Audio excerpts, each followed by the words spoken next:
کہ میں دنیا کا داروں والی سیاست نہیں ہے، میں دین کی خاطر دین کے احکام کی وجہ سے سیاست کرتی ہوں. یعنی میرا دینی نظریہ ہے جس کے اندر پاور پالیٹکس نہیں ہوتی، انسانوں کی خدمت ہوتی ہے، رول آف لا ہوتا ہے. اب آپ کو لگائے جاتے ہیں، ان کا خاتمہ کرنے کی کوشش کی جاتی ہے. تو یہ انہوں نے کہا ہے، اور پھر انہوں نے کہا کہ پاکستان کی خاطر اس جگہ پاکستان کو اچھا دیا گیا، ایک کھائی میں لگا دیا. پاکستان کو نجات دینے کے لیے، بچانے کے لیے میں ہر قربانی دینے کو تیار ہوں. تقریباً پر حملے کروائے ہیں، جو ظلم ستم کیا، میں سب معاف کروں. سر آئے پاکستان کو آگے اور پاکستان کی خاطر بات کریں اور پاکستان کو حل کریں. رانا صاحب یہ بھی بتائیے گا کہ کل سے خبر گردش کاری ہے کہ وحدت المسلمین جو ہے قرآن کے معاملے کے اوپر جو ہے وہ کہہ رہے ہیں کہ استعفیٰ جو ہے وہ طلب کر رہی ہے کے پی کے جو وہ چیف منسٹر کا. ہمارا وہاں کا جو احتجاج ہے پورے پاکستان میں ہو رہا ہے، یہ کسی پارٹی کے خلاف نہیں ہے، نہ پیپل پارٹی کے خلاف، نہ نون لیگ کے خلاف، نہ پی ٹی آئی کے خلاف. ہمارا جو احتجاج ہے وہاں کے لوگوں کے حقوق کی آواز ہے. ابھی خان صاحب نے بھی علی سے کہا کہ فوری طور پر مدد کرو، فوری طور پر اقدامات کیجیے اور فوری کرو. اور مجھے امید ہے کہ ایک دو دن میں انشاءاللہ قبول بندہ نہ نکلے. سر یہ بتائیے گا آپ مذاکرات پہلے ٹیبل پہ موجود تھے، کتنی سنجیدہ لگتی ہے آپ کو گورنمنٹ یہ مذاکرات کرتے ہوئے؟ آپ کو لگتا ہے کہ آپ نے جو ڈیڈ لائن دے دیا 31 جنوری تک، اس تک کوئی آپ کو حتمی نتیجہ مل جائے گا؟ دیکھیں آپ جانتے ہیں کہ حکومت کی تو عوام میں جڑے نہیں ہیں، ٹھیک ہے. پاکستان عالمی سطح پر اس کا امیج بہت خراب ہو گیا ہوا ہے، ارریلیونٹ ہو گیا ہوا ہے، برے طریقے سے حکومت چلا رہے ہیں. ویسے بھی میں بہت دفعہ کہہ چکا ہوں کہ اسٹریٹجی میں کہتے ہیں کہ فیلئر کو ری انفورس نہیں کرنا چاہیے نا، یہ خود شکست ہوتی ہے. یہ ناکام لوگوں کو مسلط کیا گیا ہے جس کے نتیجے میں عوام کا غصہ بہت بڑھ گیا ہوا ہے.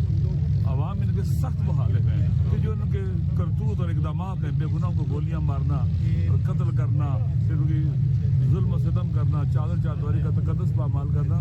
تو آپ جہاں پر ملک لے گئے ہیں اور یہ آگے نہیں مزید بدبختی کی طرف لے کے جائیں گے، لہذا بہتر یہی ہے کہ اس ملک کو نکالنے کا سوچا جائے اور ان کے ساتھ بھی بات کی جائے کہ ہم ملک کی نجات کے لیے بیٹھے ہیں اور آج چاہتے ہیں کہ آپ بھی اس جو ہے نا اس درخت سے نیچے اتریں جس پر چڑھنے کے بعد اترنا مشکل ہوتا ہے. سر یہ بھی بتائیے گا، کہتے ہیں کہ آپ نے جب کمیٹی میں بیٹھ گئے ہیں تو مطلب یہ ہے کہ آپ نے فارم 47 کی جو گورنمنٹ کا بات تھی وہ آپ ان کو ایکسپٹ کر کے بیٹھے ہیں. اور کچھ لوگ یہ بھی کہہ رہے ہیں گندا پانی جو ہے وہ آگ بجھانے کے کام آتا ہے. تو یہ آپ یہ لیجیٹیمیٹ حکومت ہے، یہ فارم 47 کی حکومت ہے.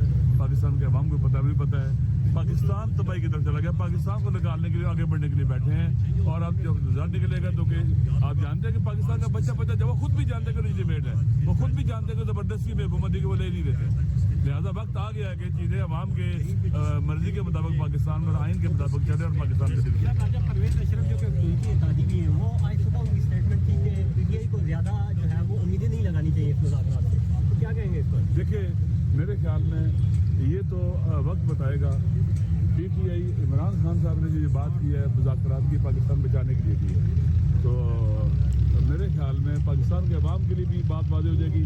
لوگوں کو پتہ چل جائے گا کہ یہ لوگ جو پر مسلط ہیں زبردستی طریقے سے یہ کس حد تک پاکستان کے لیے مخلص ہیں.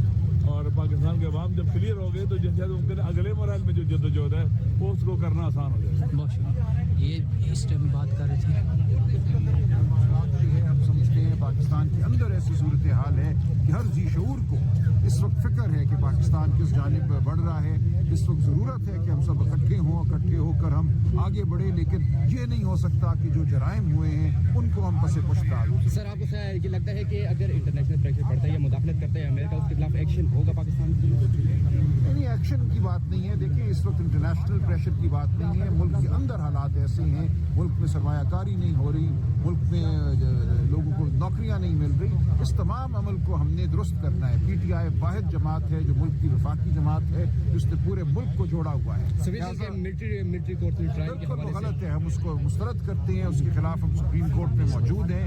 ہم پوری قانونی چارہ جوئی کریں گے. پوری دنیا جو ہے اس بات پر متفق ہے کہ سویلین کا ٹرائل ملٹری کورٹ میں نہیں ہو سکتا. حنیف عباسی صاحب کہتے ہیں کہ ہمیں منتیں ترلے کی گئے کہ ہمارے ساتھ بیٹھ جائیں مذاکرات کے لیے.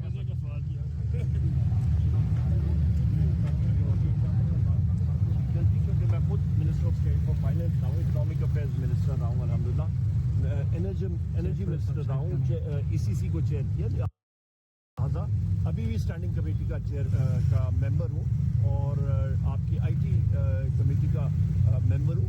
لہٰذا اس وقت آپ دیکھیں لارج اسکیل مینوفیکچرنگ گرو نہیں کر رہی، معیشت نہیں گرو کر رہی، معیشت کا بٹھا بیٹھا ہوا ہے. آپ اسی طرح کہ کسی کو گلا دبائیں اور کہیں کہ جی اس کی سانس جو ہے وہ بالکل نارمل ہو گئی ہے، آپ نے اس کا گلا دبا دیا، ختم کر دیا. لہٰذا سیکورٹی کے اداروں کی آپ دیکھ کارروائی کی شکل میں لوگوں کو مار دیا جاتا ہے.